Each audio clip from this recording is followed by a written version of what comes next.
The year is 312. 356 years after Caesar fell on the steps of Pompey's hall. 333 years after Pompey was buried under the ash of Vesuvius. 164 years before the last Roman emperor of the West would take off his crown in a marsh palace by the Adriatic Sea.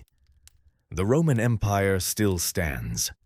It is, in many ways, at the height of its administrative power.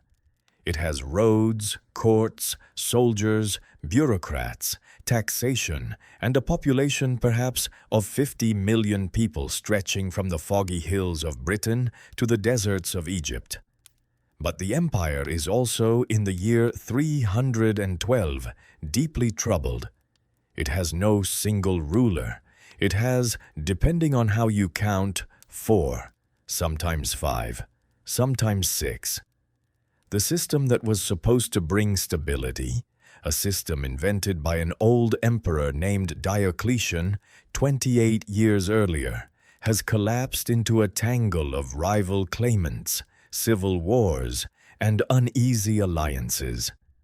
The four corners of the empire have, more or less, fragmented into 4 armed camps, each ruled by a different general, claiming the title of Augustus or Caesar, each waiting for the others to make a fatal mistake.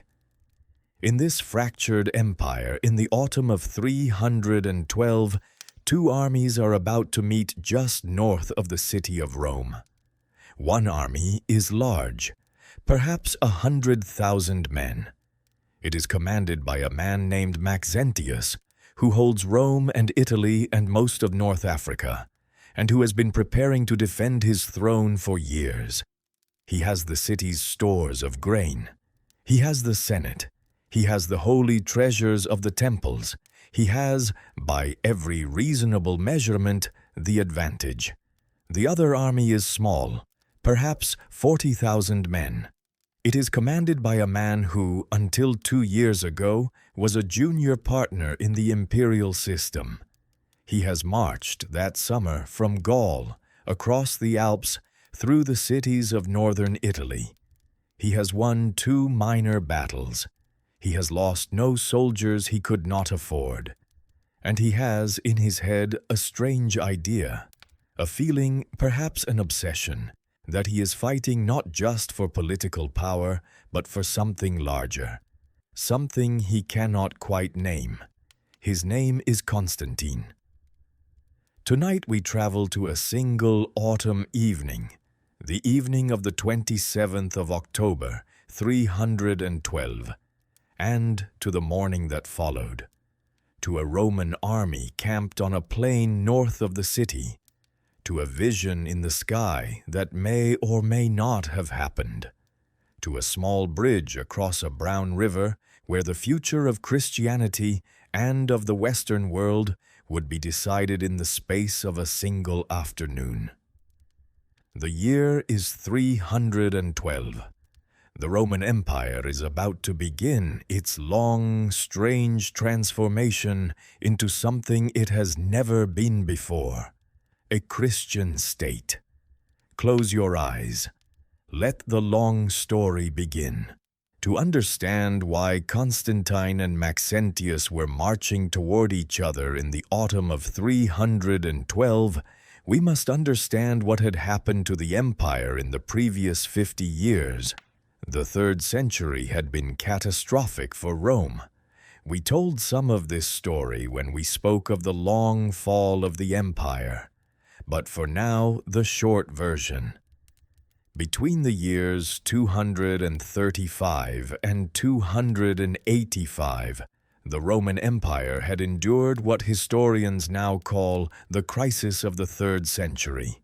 50 years, 26 emperors, plagues, civil wars, barbarian invasions across every frontier, currencies that collapsed, cities that emptied, provinces that broke away into independent kingdoms.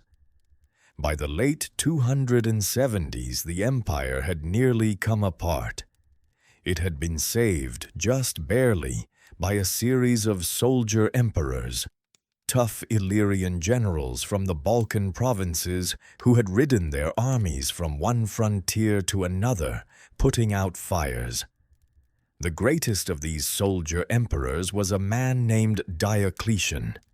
He came to power in the year 284.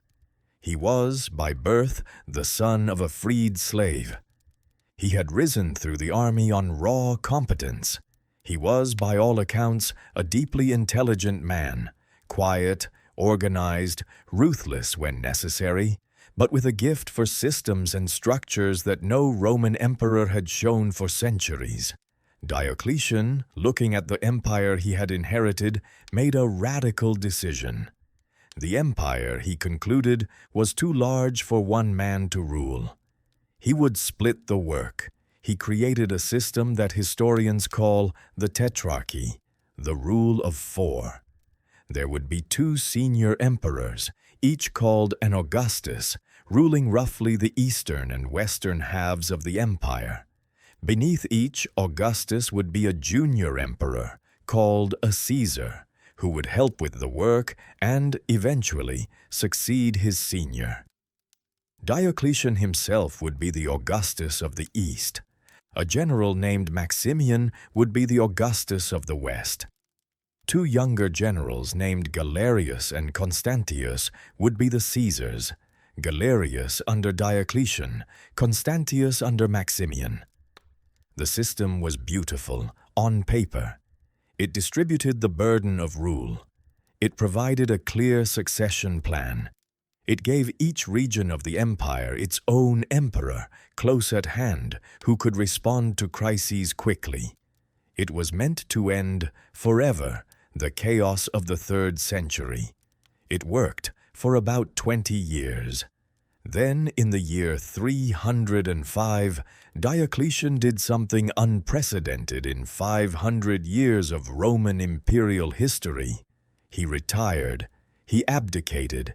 He put down the imperial purple, walked away from the throne, and went home to his palace on the Adriatic coast, the great fortress palace at Spalatum in modern-day Split, Croatia, whose walls still stand today.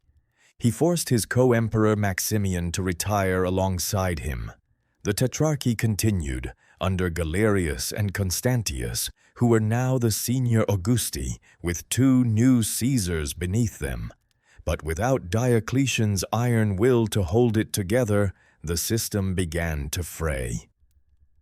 When Constantius died in the year 306, in the city of York, in northern Britain, on a campaign against the Picts, his son was at his bedside. That son was Constantine. Constantine had been born around the year 272. The exact date is uncertain, in a small town in what is now Serbia, called Naissus. His father, Constantius, was a Roman officer, an Illyrian, a soldier of the same tough Balkan stock that had produced Diocletian. His mother was a different story. Her name was Helena. She was, by most accounts, of humble origin, perhaps the daughter of an innkeeper, perhaps a servant in a roadside inn. Constantius had met her, the sources say, when he was a young officer and had taken her either as a wife or as a concubine. The relationship had produced one son, Constantine. When Constantius rose in the imperial system, when he was named Caesar of the West in the year 293, he was forced to set Helena aside. The empire's politics required a more advantageous marriage. Helena was sent away. She would live for the next decade in modest retirement in a province on the empire's edges. Constantine would not see her for many years, but he did not forget her, and in time she would be remembered as one of the most influential figures of the early Christian Church. Constantine, in his teenage years and early 20s, served at the imperial court in the east, first under Diocletian, then under Galerius. He was, in effect, a hostage.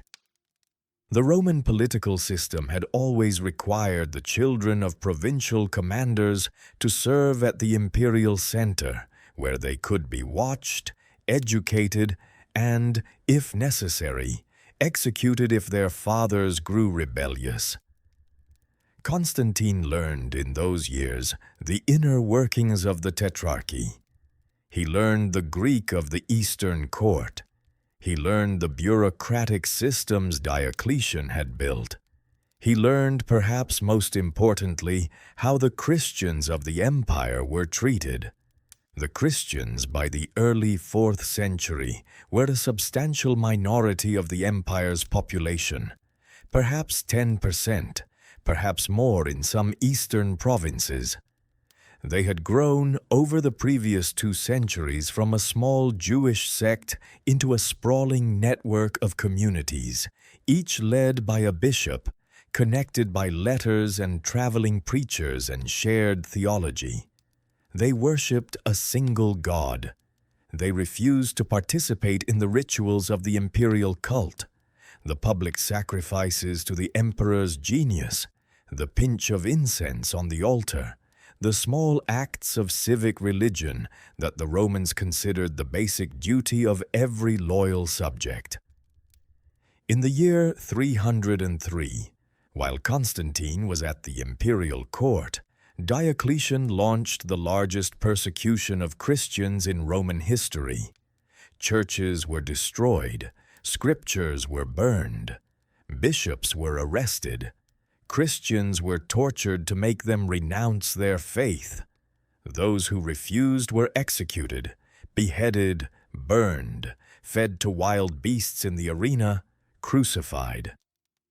Constantine, watching this from the imperial court, made no public protest. He was a junior officer in his 20s with no power.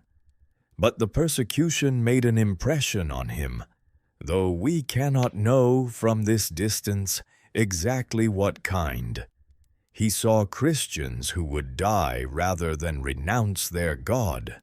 He saw the brutal machinery of imperial power applied against people who had committed no crime except believing the wrong thing. He saw, perhaps, the first cracks in his confidence that the old gods of Rome were still being served. In the early 300s, Constantine escaped from the Eastern court. The exact circumstances are still debated. The sources tell various stories. In one version, his father Constantius had grown ill in the West and had requested that his son be sent to him before he died.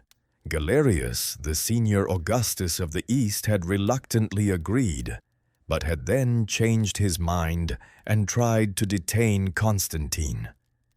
In another version, Constantine simply rode away one night, leaving the imperial post stations behind in chaos so that no one could follow him quickly. In a third version, the Christians at the Eastern court, there were many, even during persecution, in positions of household service, helped him escape. What is certain is that Constantine reached his father in Britain in the spring or summer of 306. Constantius was, by that point, dying. The two men spent some weeks together. Then Constantius died in York on the 25th of July. The army of Britain, which had loved Constantius, immediately acclaimed his son as emperor. This was, by the rules of the Tetrarchy, illegal. The Tetrarchy had a clear succession plan. Constantius was supposed to be succeeded by the existing Caesar of the West, a man named Severus. Severus, in turn, would be replaced as Caesar by another senior officer chosen by the senior Augusti. The army of Britain did not care. They had served Constantius. They had liked him. They had watched his son grow up in some sense. Constantine had been with them, on and off, for the past 2 years. They wanted continuity. They threw the imperial purple over Constantine's shoulders and proclaimed him Augustus of the West. Galerius in the east was furious. He had been outmaneuvered. The Tetrarchy was already breaking. He could not, however, march on Britain to enforce his will. Britain was too far, his army too tired, his eastern frontiers too exposed. So he negotiated. He offered Constantine a compromise. He would recognize Constantine as Caesar of the West, the junior position, but not as Augustus. The senior position, the Augustus of the West, would go to Severus as planned. Constantine, who was 20 years old or so and not yet ready for open civil war, accepted. He took the title of Caesar. He returned to the continent. He began to consolidate his power in Gaul. But Galerius's compromise had not solved the problem. It had only postponed it. Because while Constantine was being acclaimed in Britain, something else was happening in Italy. In Rome, in October of 306, the son of the retired Augustus Maximian was also acclaimed emperor. His name was Maxentius. He was perhaps 30 years old, the son of an emperor, married into the imperial family. He believed, with some justification, that the throne was rightfully his. The Tetrarchy had ignored him. The new Augustus, Severus, had been chosen over him. He had spent his 30s in obscurity on a country estate, while lesser men ruled the empire he had been raised to inherit. When the people of Rome, angry at a new tax, restive under their distant emperor, rose in revolt against Severus, Maxentius stepped forward. He let himself be acclaimed by the city's Praetorian Guard. He took the title of Augustus. The Tetrarchy of 4 had become, suddenly, a competition of 6. 2 of them, Constantine and Maxentius, were the sons of the old tetrarchs, raising the banner of dynasty against the principle of succession by merit. For the next 6 years, this fragile, multi-cornered system would totter on. Severus would die. Galerius would die. Maximian, the old retired Augustus, would emerge from retirement, then plot against Constantine, then be forced to commit suicide. Other men would rise, claim, fail. By the year 312, the system had simplified. There were now 4 imperial claimants. In the east, 2, Maximinus Daia and Licinius. In the west, 2, Constantine, who held Britain, Gaul, and Spain, and Maxentius, who held Italy and North Africa. Constantine and Maxentius were technically brothers-in-law. Constantine had married Maxentius's sister Fausta, but the marriage had not made them allies. They were rivals.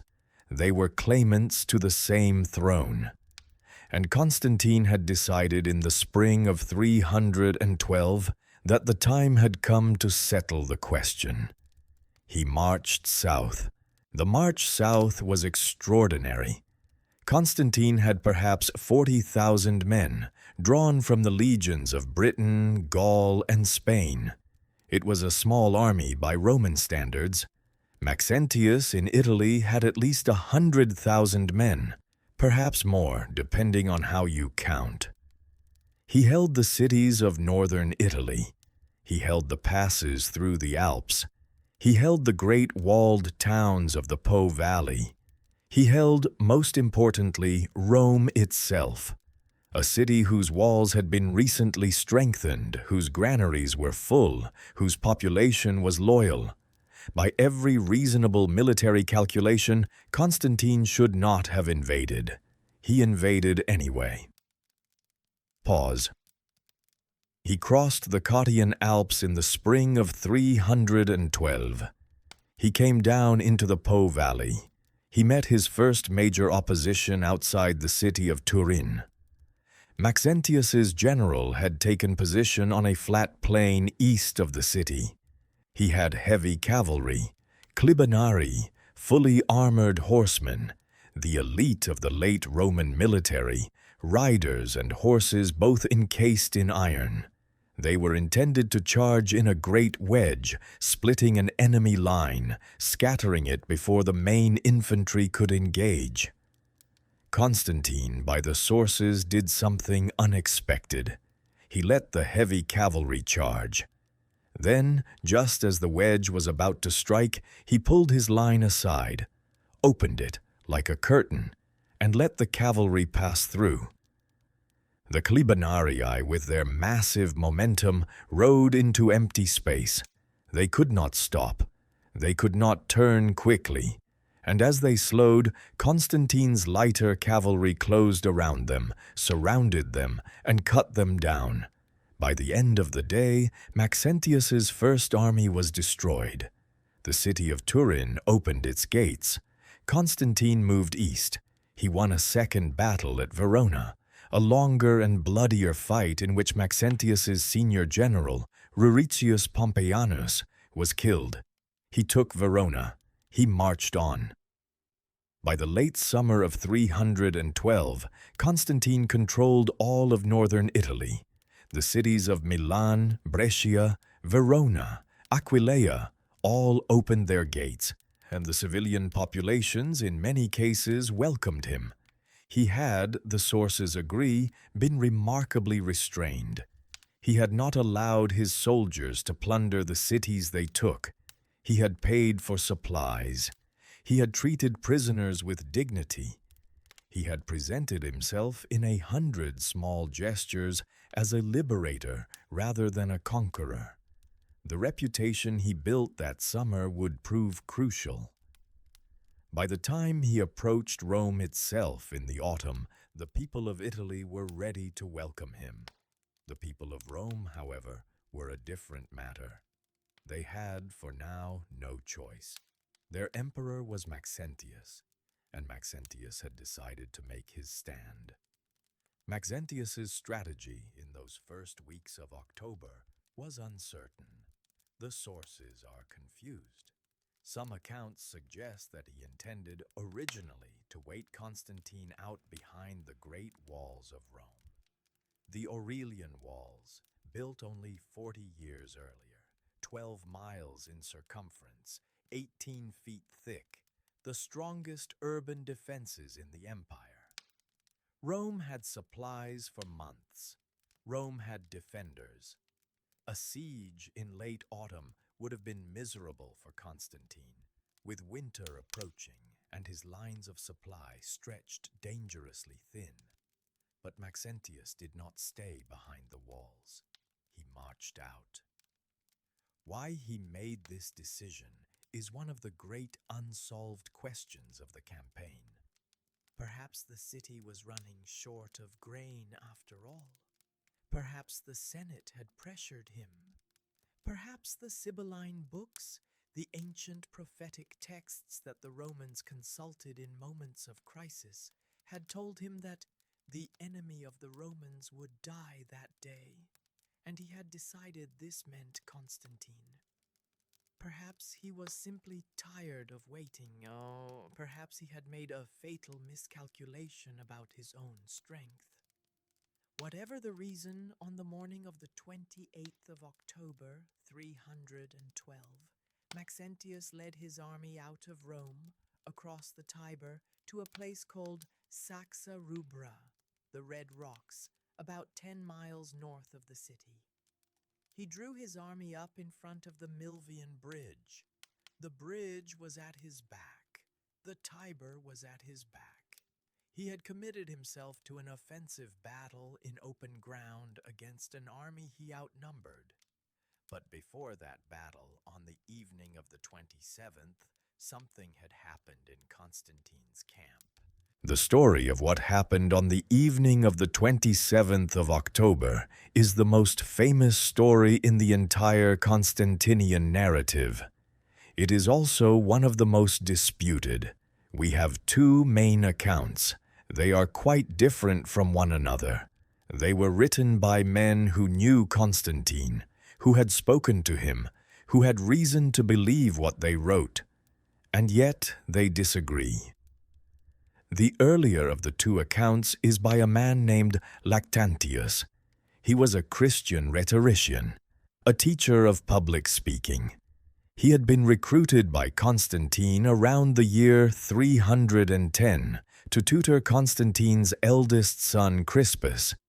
He wrote, around the year 313, just a few months after the battle, a book called On the Deaths of the Persecutors. In this book, he described what had happened at the Milvian Bridge. According to Lactantius, the vision came in a dream. On the night before the battle, Constantine was asleep in his tent. In the dream, a voice, or perhaps a figure, instructed him to mark the shields of his soldiers with a sign.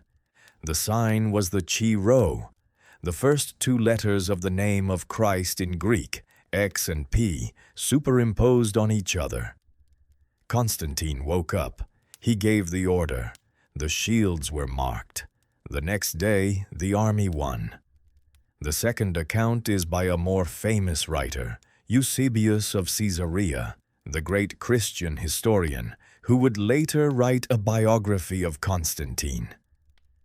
Eusebius wrote his account of the vision much later, around the year 337, 25 years after the battle, just after Constantine's death. He claimed, however, to have heard the story directly from Constantine himself. The emperor, Eusebius wrote, had told him the story personally and had sworn it under oath. In Eusebius's version, the vision was very different. Pause. It was not at night, in a dream. It was in the afternoon, in waking life, before the entire army. Constantine and his soldiers marching south had paused. The sun was low in the sky. Constantine, who had been thinking, Eusebius says, about what God could possibly help him in the coming battle, looked up at the sun, and he saw in the sky above the sun a cross of light. Beside the cross in Greek letters were words. The words said in translation, "In this sign, conquer. By this sign, you will be victorious." The whole army saw it, Eusebius writes. They were astonished. Constantine himself was for a moment uncertain what it meant. He went to bed that night confused, and then, in his sleep, Christ appeared to him and explained that the sign in the sky was the sign of the Christian God, and that Constantine should make a copy of it to carry into battle as his standard.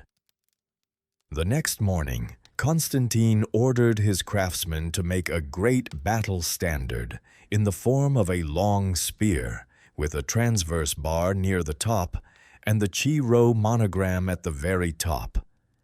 This standard was called the labarum. It would be carried before Constantine's army for the rest of his reign. 50 special soldiers were assigned to guard it. Eusebius wrote that no soldier carrying the labarum was ever killed in battle. The order also went out that night that the shields of the soldiers were to be marked with the Chi Rho. The next day, the battle was won. What really happened? We will never know. The two ancient accounts contradict each other on important details. When the vision happened, where? Who saw it? What form it took? Modern historians have offered many theories. Some have suggested that Constantine genuinely saw something, perhaps a solar halo, an unusual atmospheric phenomenon, the light through high cirrus clouds, and interpreted it as a religious sign. Some have suggested that the whole story was constructed afterward, to give a religious meaning to a victory that had been won by ordinary military skill. Some have suggested that Constantine's vision was actually a long, slow process of conversion, a series of dreams, omens, conversations with Christian advisors, and political calculations, telescoped into a single dramatic moment by his later biographers. What we do know is this. Before the battle, Constantine had been a worshipper of Sol Invictus, the unconquered sun, a syncretic monotheistic deity associated with the sun, popular among Roman soldiers. After the battle, Constantine was, in some sense, a Christian. The transformation was not complete. He would not be baptized for another 25 years. But the direction was set. The empire was about to begin its long turn toward the Christian faith, and it began with the marking of shields on the night of the 27th of October, 312. The morning of the 28th of October dawned cool and clear over the Tiber valley. Constantine's army was drawn up to the north of the river. Maxentius's army was drawn up to the south with the Milvian Bridge at their back. Between them lay the open ground of Saxa Rubra, the red rocks, a flat plain with the great brown river curving around it. The Milvian Bridge was old. It had been built in the year 110 before Christ by a Roman official named Marcus Aemilius Scaurus, replacing an even older wooden bridge. It was a stone bridge, multiple arches, broad enough for 2 carts to pass each other in opposite directions, sturdy enough to have carried Roman traffic across the Tiber for nearly 400 years. It still stands today, mostly. The lower arches are the original Roman work. You can walk across it. You can stop in the middle and look down at the brown water flowing toward Rome, 4 miles to the south. But on the morning of the 28th of October, 312, the bridge was different. Maxentius had partially destroyed it in the months before to prevent Constantine from using it to enter Rome. He had then constructed a temporary wooden bridge, perhaps a pontoon bridge of boats lashed together, perhaps a wooden structure parallel to the stone original, to allow his own army to cross when the time came. This temporary bridge would prove to be the most important single fact of the day. Pause. The shields of Constantine's soldiers that morning were marked. We do not know exactly how. The Chi Rho monogram, as it would later become standard, was a Greek letter X, the Chi, with a P, the Rho, superimposed on its center, sometimes within a wreath. But the soldiers of Constantine's army in the autumn of 312 would have made do with whatever paint or chalk was available. Some shields, perhaps, had crude versions of the symbol. Some perhaps had crosses. Some perhaps had nothing more than a smear of paint, hastily applied. The symbol was, in any case, not the kind of thing the soldiers were used to. The Christian religion was not, in 312, a soldier's religion. Most of them probably did not know what the symbol meant. They followed orders. The battle began with a clash of cavalry. Constantine had brought, from his northern victories, a large force of mailed cavalry, Clibanarii, the very kind of troops he had defeated at Turin, now serving him. He sent them forward against the cavalry of Maxentius. The Maxentian cavalry, by all accounts, gave way quickly. They turned. They fled toward the river. When the Maxentian cavalry broke, it exposed the Maxentian infantry behind them. Constantine's heavy cavalry pressed forward into the gaps. Constantine's infantry, Gauls, Britons, Germans, the toughened men of the western legions, followed. The Maxentian infantry, who had been confident a few minutes earlier, began to waver. The wavering in any pre-modern battle was always the dangerous moment. An army that wavered could break, and an army that broke could be slaughtered. Constantine's commanders knew this. They pressed harder. They drove the Maxentian center back toward the river. The retreat became a rout. The Maxentian soldiers fleeing came to the river. They had two ways to cross. They could cross the temporary wooden bridge, or they could swim. Many tried to cross the bridge. The bridge could not hold them all. As more and more soldiers piled onto it, weighted down with armor, the wooden structure began to creak, then to sway, then, suddenly, to collapse.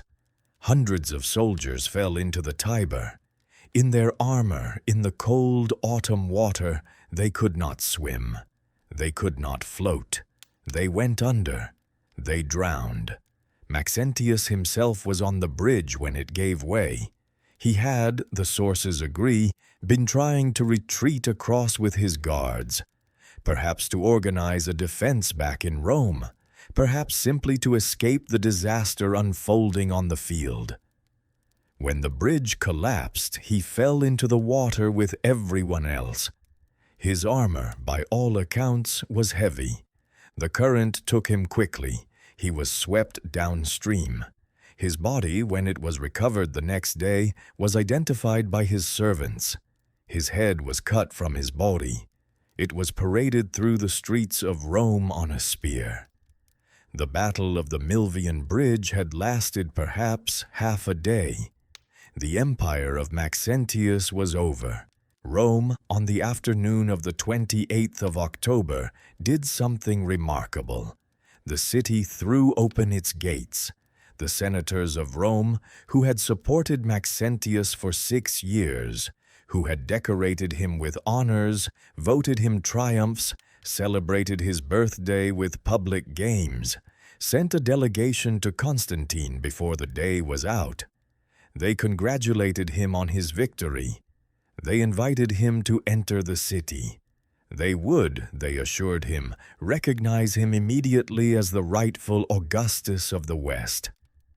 Constantine entered Rome the next morning. He rode through the streets in a triumphal procession. The crowds, the sources say, were enthusiastic. The hated tax collectors of Maxentius were already being driven out. The grain prices, which had risen in the weeks of the campaign, were already being lowered. The banners and statues of the dead emperor were being torn down.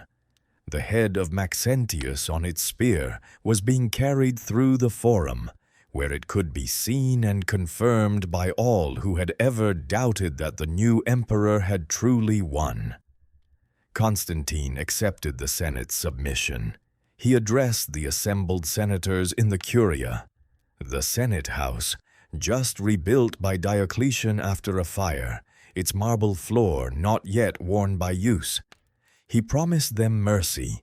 He promised them stability. He promised specifically that he would not punish those who had served Maxentius. There would be no proscriptions. There would be no executions of senators. The civil war was over. Rome could rest. And then he did something that no Roman emperor entering Rome after a victory had ever done before. He refused to perform the traditional sacrifice to Jupiter on the Capitoline Hill. Pause. This was, by Roman standards, scandalous.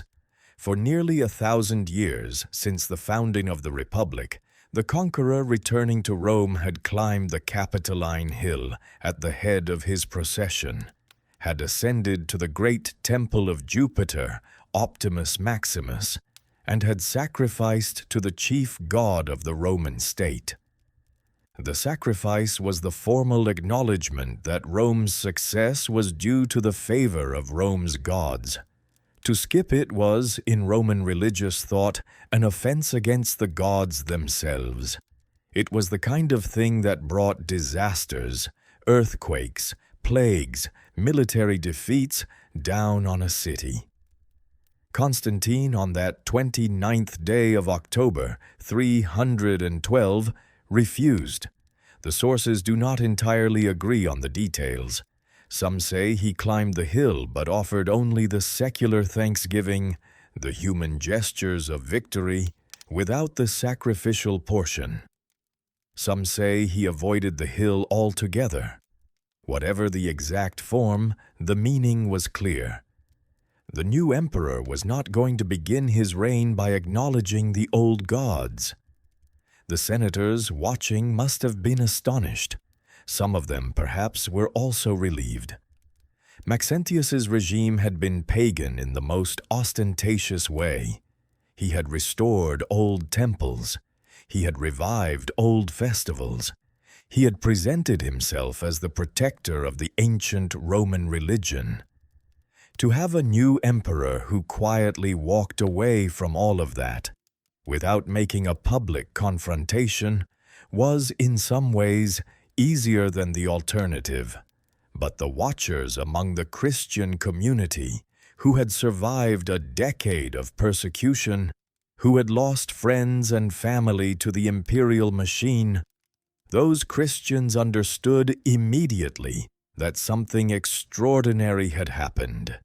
The emperor, the man who had just defeated Maxentius and reunited the West, was in some way no one quite understood yet on their side.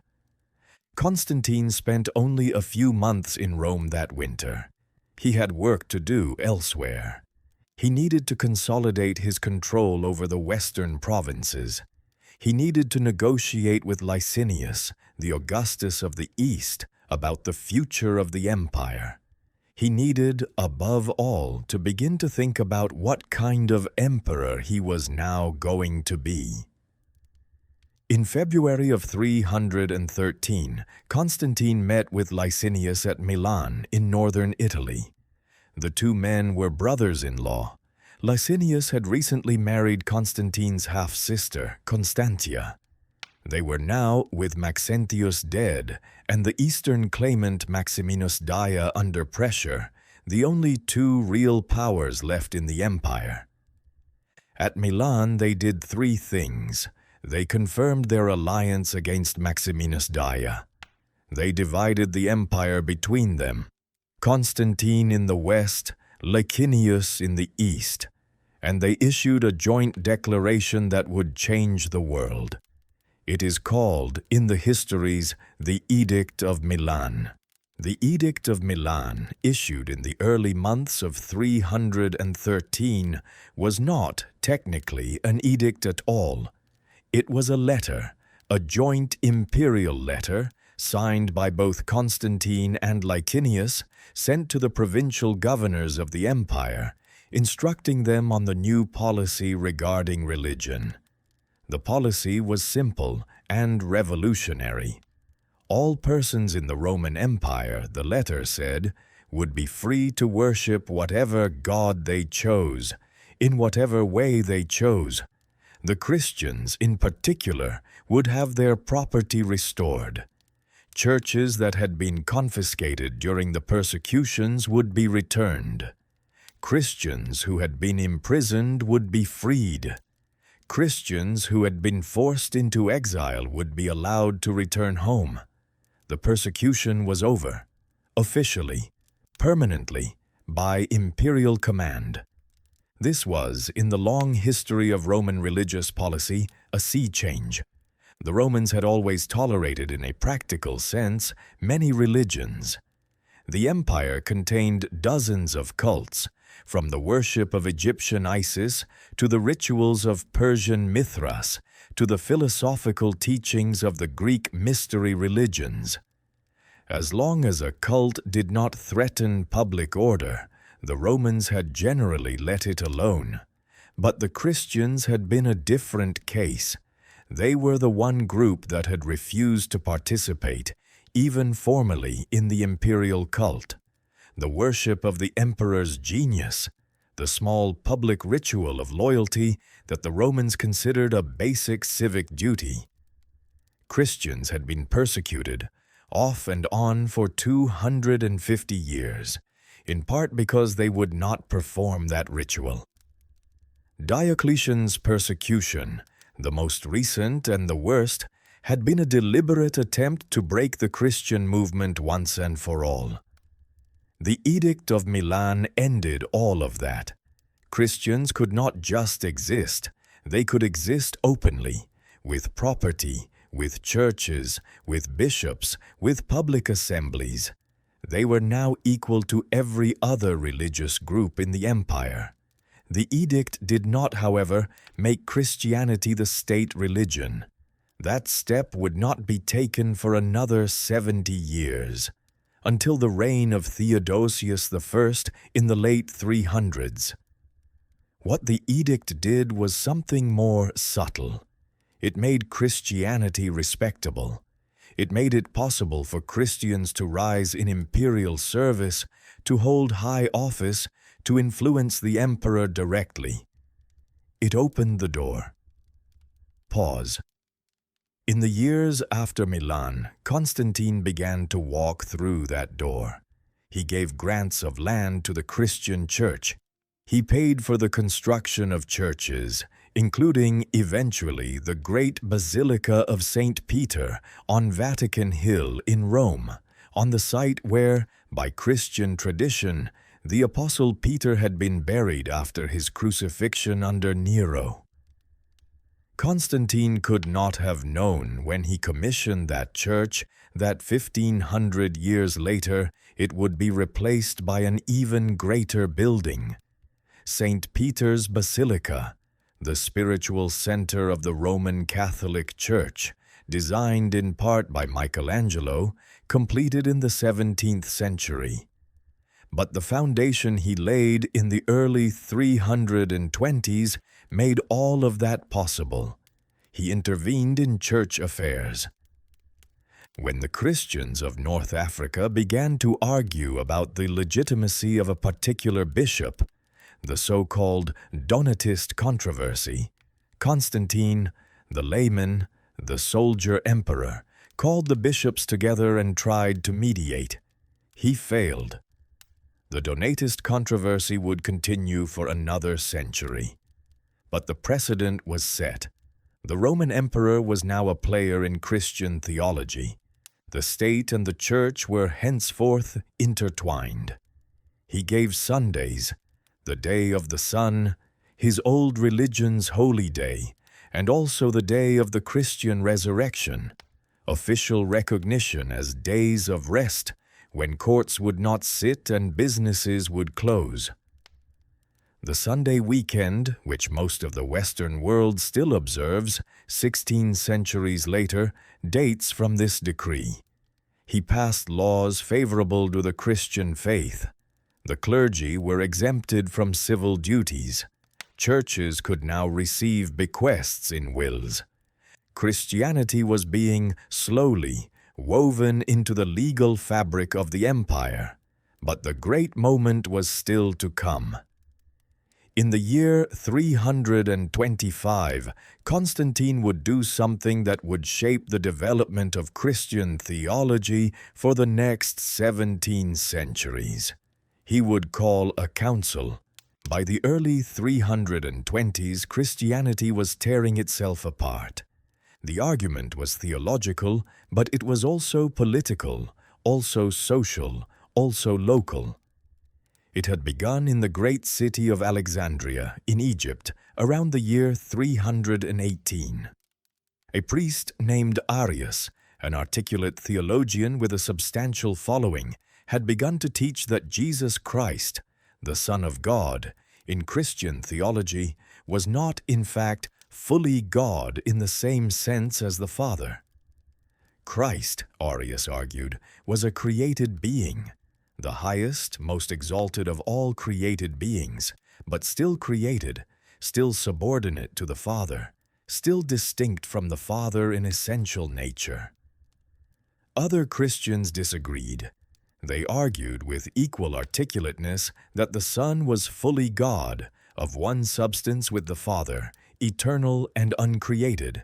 To say otherwise, they insisted, was to undermine the entire Christian message of salvation. If Christ was not fully God, then his death on the cross had not been a divine act, and humanity had not been saved. The argument spread. Bishops took sides. Cities split between the followers of Arius and the followers of his opponents. There were riots. There were excommunications. There were denunciations sent across the empire from one Christian community to another, accusing each other of heresy. Constantine, watching this from his court, was alarmed. He had not expected this. He had thought when he favored the Christian church that he was supporting a unified religious community. Instead, he found that the Christians could not agree on what they themselves believed. They were, in some places, a more divisive force than the old paganism had ever been. He wrote letters to both sides. He urged peace. He told the bishops, with the bluntness of a soldier, that the dispute was incomprehensible to him. A dispute over nuances of theological language that ordinary Christians, he said, could not understand and did not need to understand. But the bishops would not be reconciled by letter. So Constantine, in the spring of 325, summoned them to a great council. He chose the city of Nicaea, a small but well-located town in northwestern Asia Minor, in modern Turkey. It was about 100 miles from Constantine's new eastern court at Nicomedia. It had a good imperial palace where the bishops could be housed at imperial expense, and it could be reached easily, by road, from any province in the empire. About 300 bishops attended. They came from Egypt and Syria and Asia Minor and Greece and Italy and North Africa and Spain and Gaul. Some of them had been in prison 10 years earlier during the Diocletianic persecution. Some bore the scars of torture, missing eyes, crippled hands. They had survived to see this moment, the Roman emperor calling them formally to deliberate on the doctrine of their faith. Constantine himself attended. He sat among the bishops on a low golden chair. He did not vote on the doctrinal questions. He was, after all, not yet baptized and had no formal position in the church hierarchy. But he presided. He set the tone. He made it clear that he expected the bishops to find a unified answer and that he expected them to find it quickly. Pause. The bishops debated for 2 months. In the end, after extensive argument, they wrote a creed, a formal statement of belief, that explicitly rejected the teachings of Arius. The Son, the creed declared, was of one substance with the Father, homoousios in the Greek that the council used. The Son was eternal. The Son was uncreated. The Son was, in every meaningful sense, fully God. This creed, with later modifications and expansions, became the Nicene Creed, the foundational doctrinal statement of Orthodox Christianity. It is still recited every Sunday in churches all over the world, in Latin, in Greek, in English, in Russian, in Coptic, in Mandarin. Most Christians today, 16 centuries later, can recite the Nicene Creed by memory. They may not know that it was hammered out in a council convened by a Roman emperor in a small town in Asia Minor in the summer of 325. Arius and his most stubborn followers were exiled. The bishops returned home to enforce the creed in their churches. The unity Constantine had wanted, however, was not perfect. Arianism would re-emerge in various forms for the next 60 years. It would survive in some Germanic tribes, including the Goths and the Vandals, who carried Arian Christianity into their kingdoms after the fall of Rome. The Arian controversy was not really settled until the late 4th century, but the principle had been established. The Roman emperor would call councils. The councils would decide doctrine.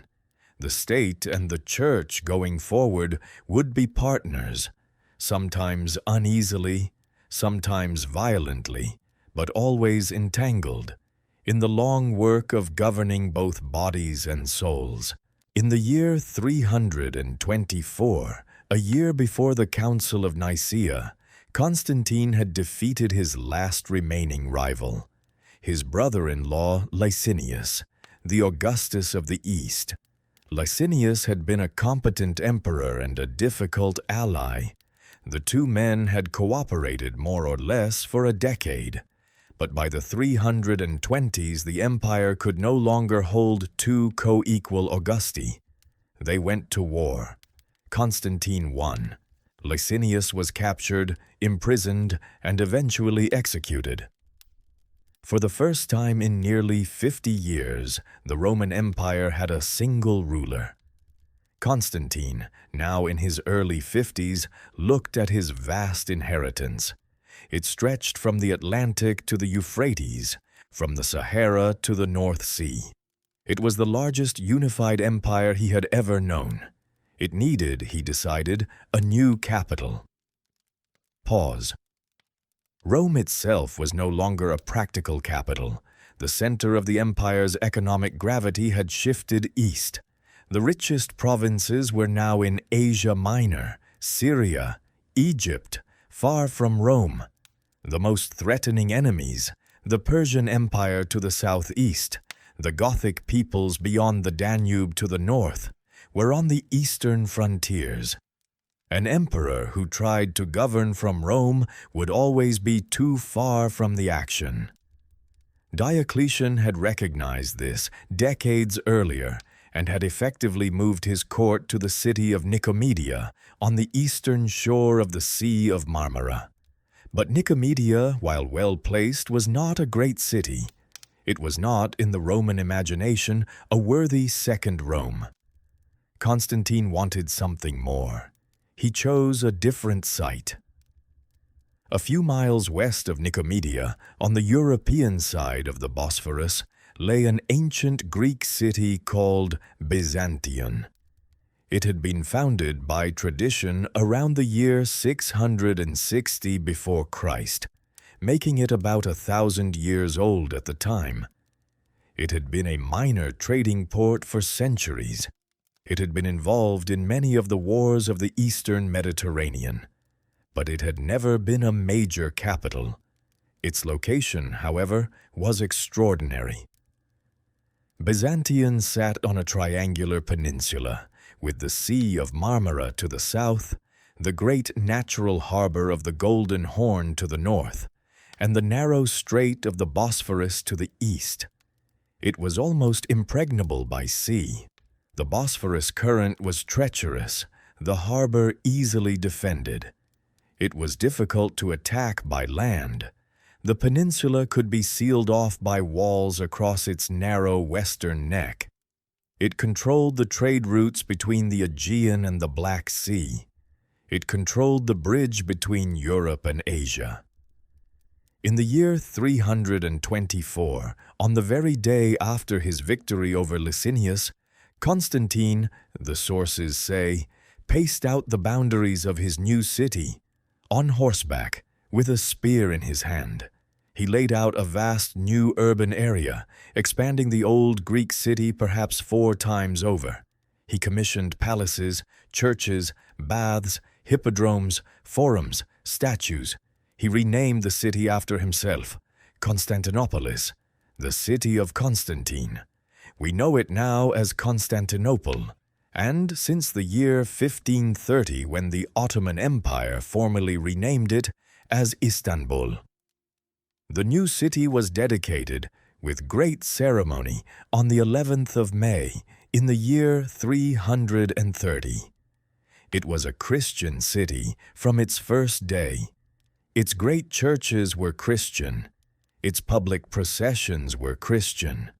Its pagan temples, and there were some brought from older Greek cities for decoration, were treated as museum pieces, antiquities, no longer functional sites of worship. The new city was, in a sense, the first Christian capital in human history. The first city built deliberately as a Christian city by a Christian emperor for a Christian empire. It would become the heart of what later historians would call the Byzantine Empire, though no one in the East ever called themselves Byzantines. They called themselves Romans. They considered themselves to be still ruling the Roman Empire. They would continue to do so from Constantinople for another 1123 years, until the city fell finally to the Ottoman Turks in 1453, 800 years after the western half of the empire had collapsed. A Roman child playing in the streets of Constantinople in the year 500, or 700, or 1000, or 1400 would have called himself a Roman. He would have prayed in Greek-language churches. He would have read, perhaps, the works of Plato in his original language. He would have lived in a city Constantine had founded more than 1,000 years earlier, when he had paced out its boundaries with a spear. The empire that we now think of as having fallen in 476 did not, in fact, fall completely until 1453. And it was Constantine who had made that long second life possible. In the early 320s, while Constantine was consolidating his power and beginning to plan his new capital, his mother returned to imperial life.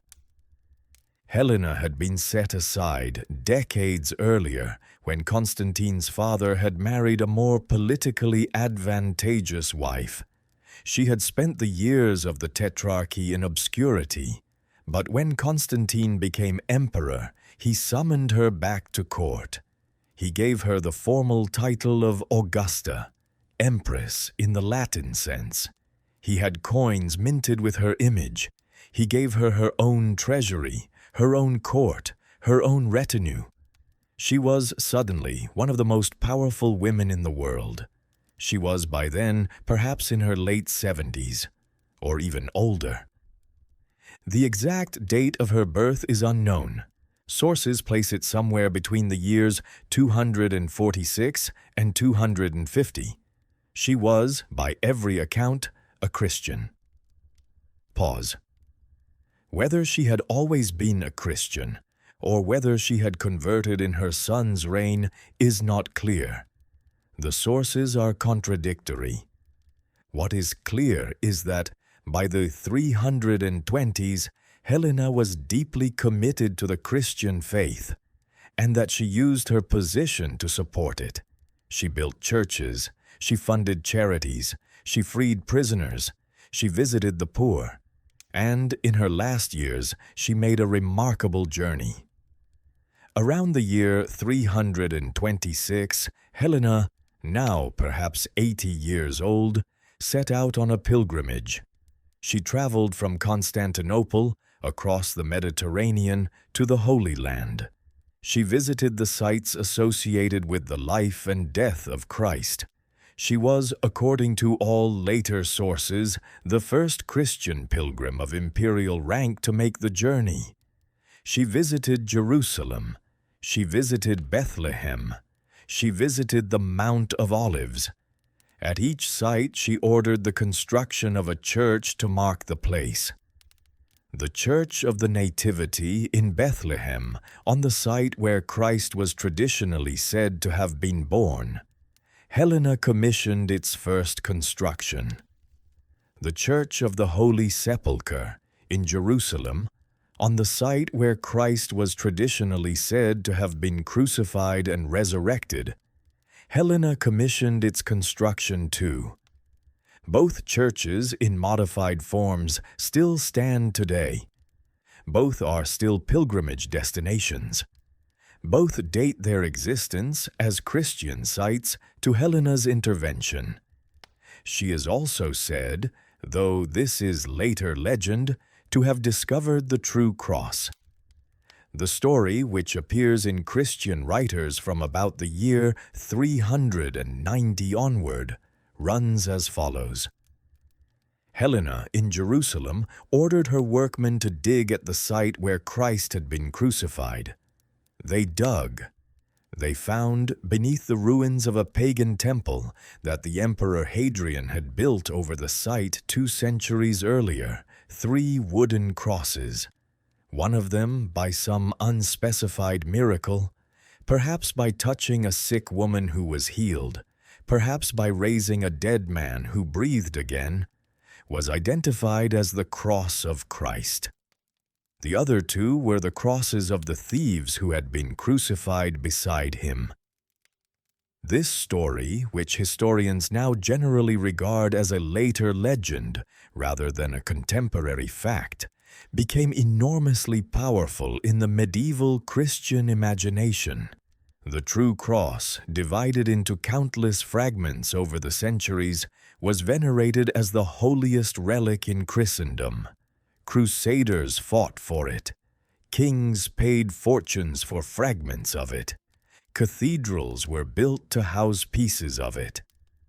By the late Middle Ages there was, the cynical observation goes, enough wood claiming to be the true cross to build several ships.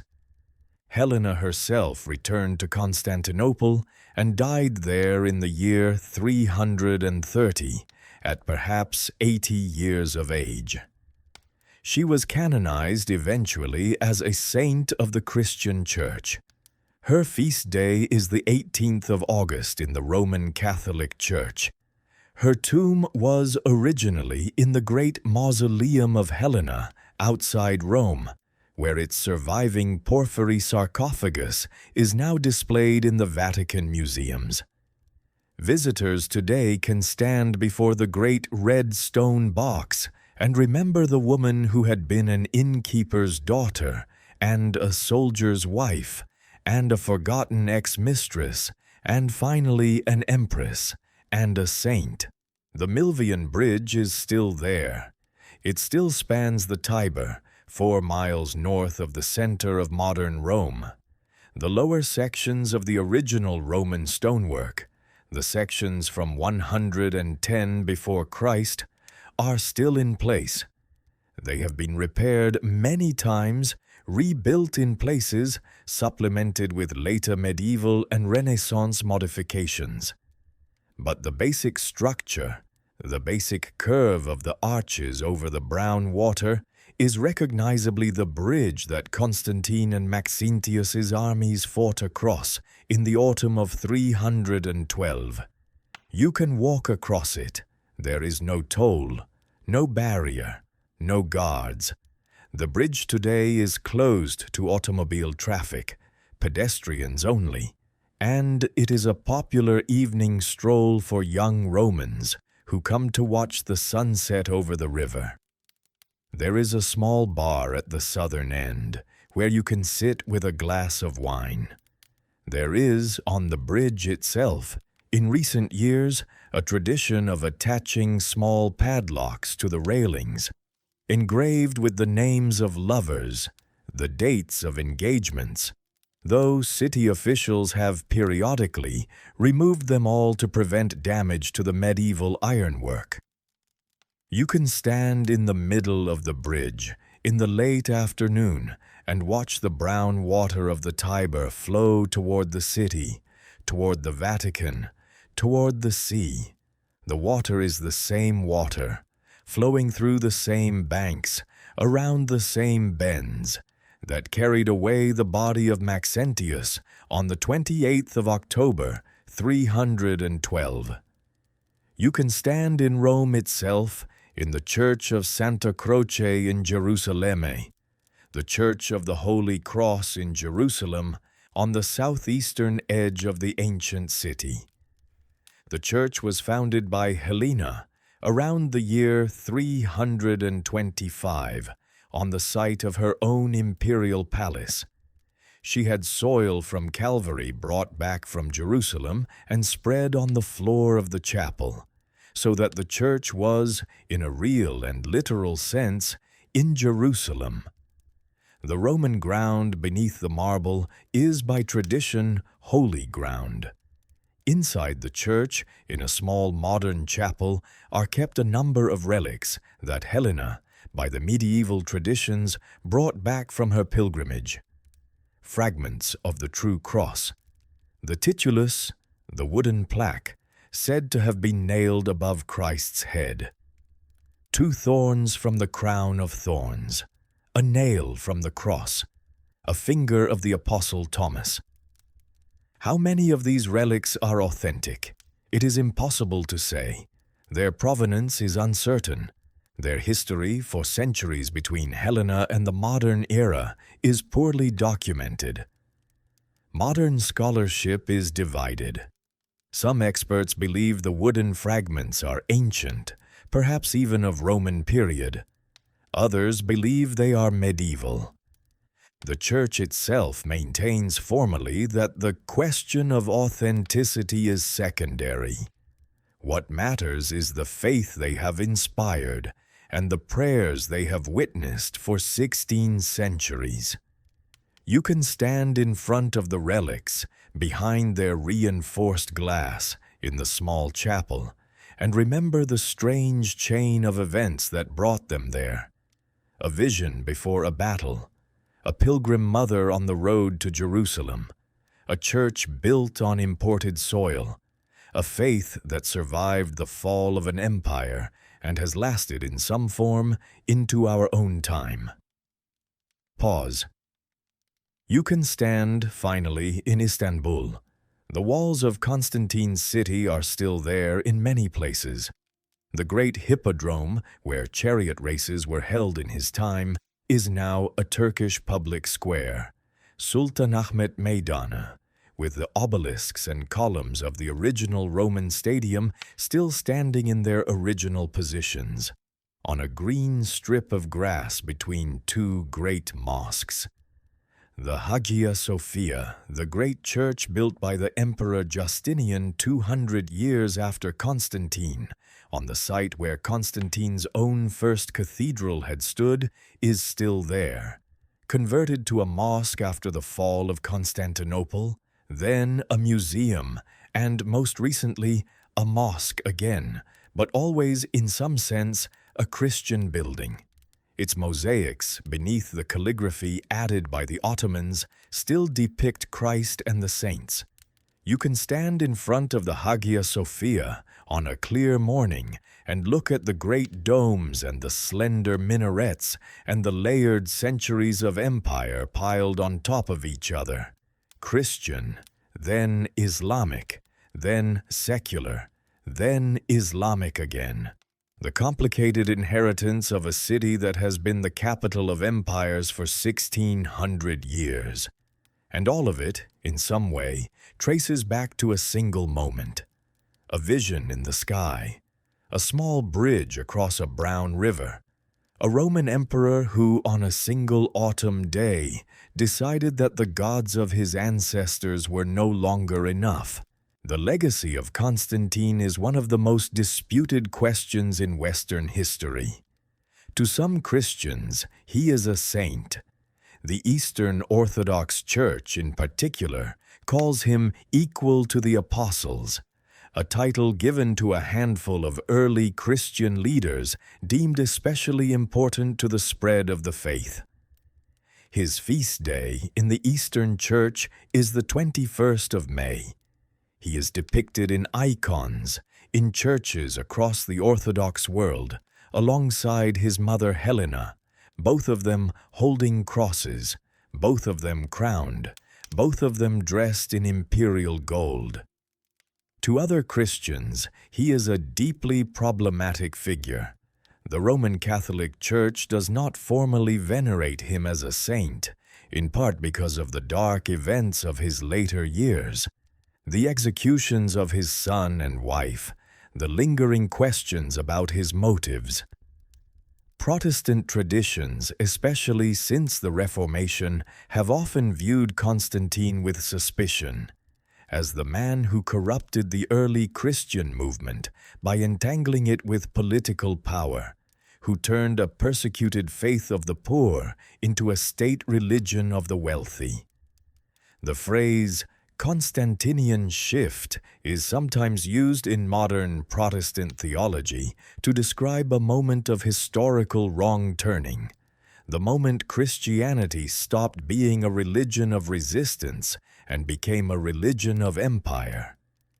To secular historians, Constantine is something else again. He is the pivot on which the ancient world turned. He is the man who chose, more than any other single figure, to make Christianity the dominant religion of the West. Without his decisions in 312 and 313, his vision before the battle, his Edict of Milan after it, the long history of Christianity might have been very different. The faith might still have grown slowly through grassroots conversion, or it might have remained one religion among many in the Roman Empire, eventually overtaken by some other movement, or it might have been crushed in a renewed and more thorough persecution in the next generation. Constantine did not invent Christianity. He did not even, in his own lifetime, make it the official religion. But he opened the door. He removed the boot from the church's neck. He gave the bishops imperial protection. He funded the construction of churches. He called the councils that defined doctrine. He laid the foundations of a Christian civilization that would dominate the western and eastern halves of the former Roman Empire for the next 1,000 years, and in modified forms until our own time. There is one more dimension to his legacy that is worth considering. Constantine made the Roman Empire Christian, but he also, in a quieter way, made Christianity Roman. The Christianity of the Apostles, the Christianity of the first 3 centuries, had been a religion of small communities, persecuted minorities, urban poor. It had no buildings, no political power, no central authority. It was a network of letters, traveling preachers, secret meetings, and shared bread. After Constantine, it became something different. It acquired buildings, increasingly grand ones. It acquired hierarchies, bishops, archbishops, patriarchs. It acquired property, wealth, lawyers, courts. It acquired the grammar and structure of Roman civic life. This transformation made the church powerful. It also made the church in many ways what it has been ever since. The grand cathedral, the bishop in his palace, the pope in Rome, the legal complexity of canon law, the political entanglements of the church with the state. All of these, in some sense, are inheritances from Constantine. He found a network of small communities. He left a global institution. It would, over the centuries that followed, do enormous good and enormous harm. It would feed the poor, heal the sick, educate the illiterate, copy the manuscripts of pagan philosophy that would otherwise have been lost. It would also, in time, launch crusades, conduct inquisitions, justify wars, persecute its own dissenters. The mixed legacy of Western Christianity, its capacity for both saintliness and cruelty, is, in part, the long shadow of the choices Constantine made in 312 on the night before a battle. He saw a sign in the sky, or thought he did. He marked the shields of his soldiers. He won the next day, and the world bent slowly in the direction his sword pointed. The Milvian Bridge is still there. It still spans the Tiber, 4 miles north of the center of modern Rome. The lower sections of the original Roman stonework, the sections from 110 before Christ, are still in place. They have been repaired many times, rebuilt in places, supplemented with later medieval and Renaissance modifications.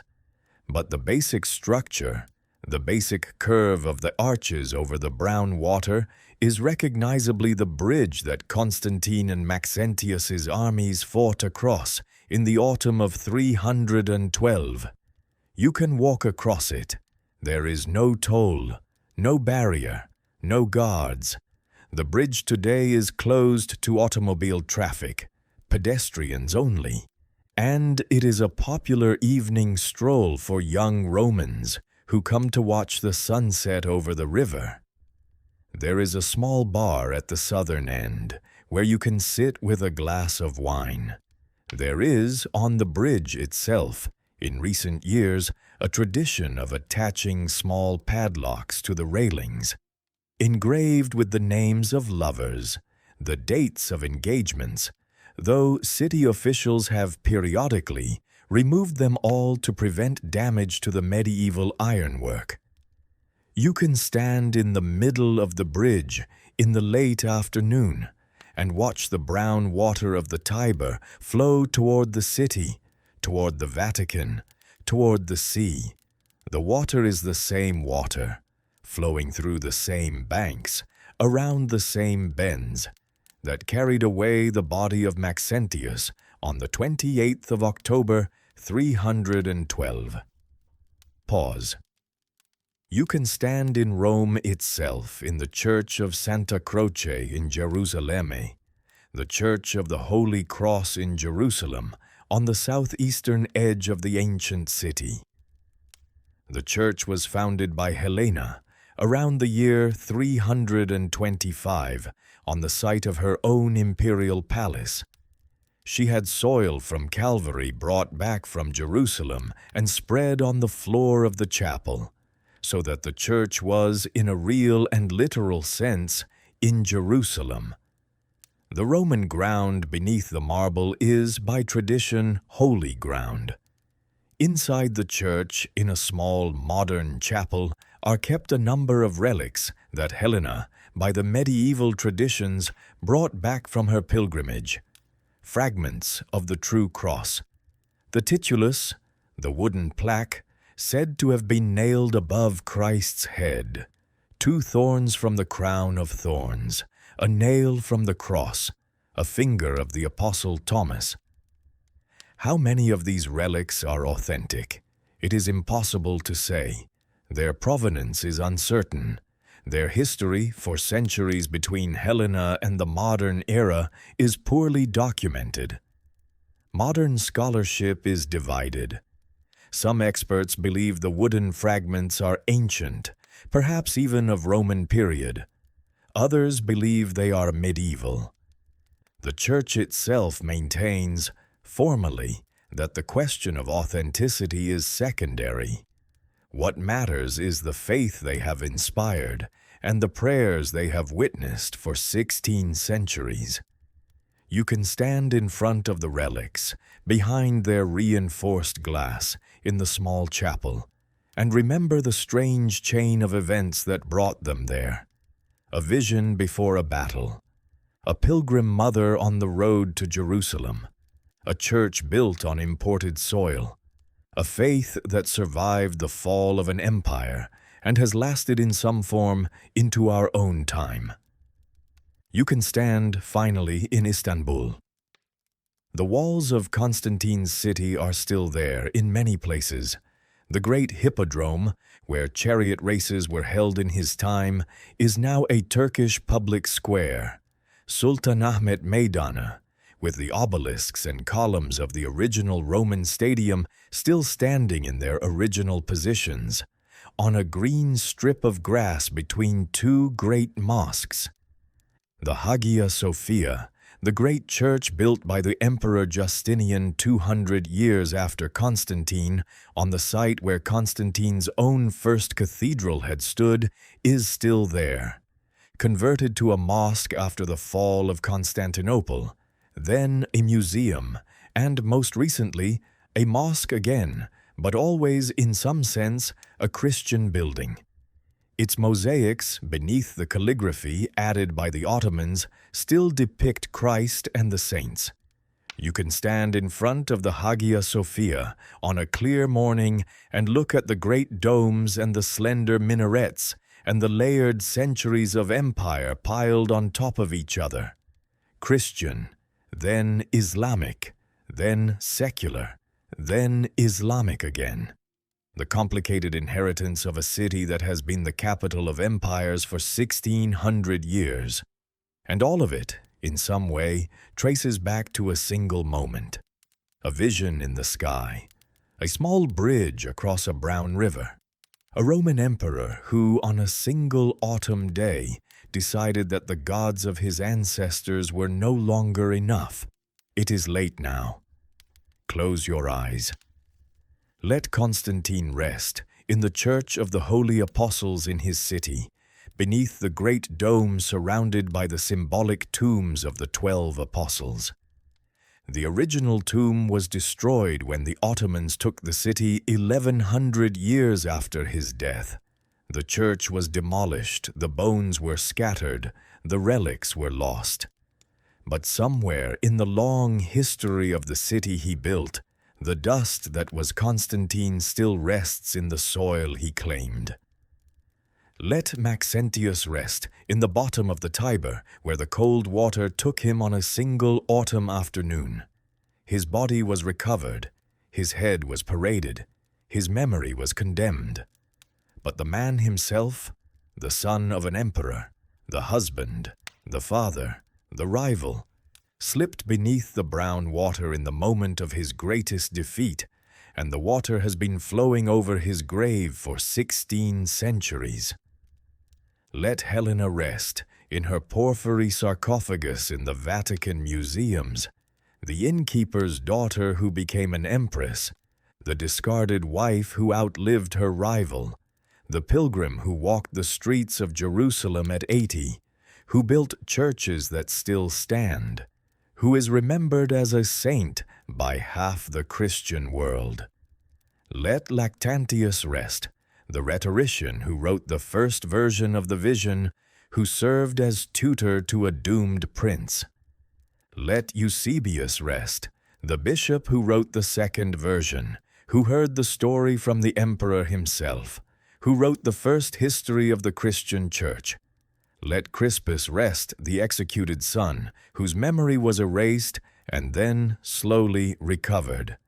Let Fausta rest, the imperial wife whose death we still cannot explain.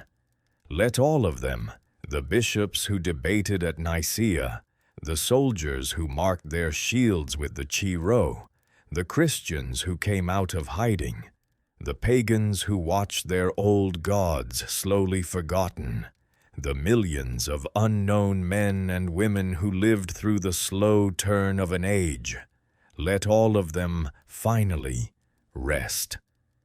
Let the long autumn of the year 312 drift away.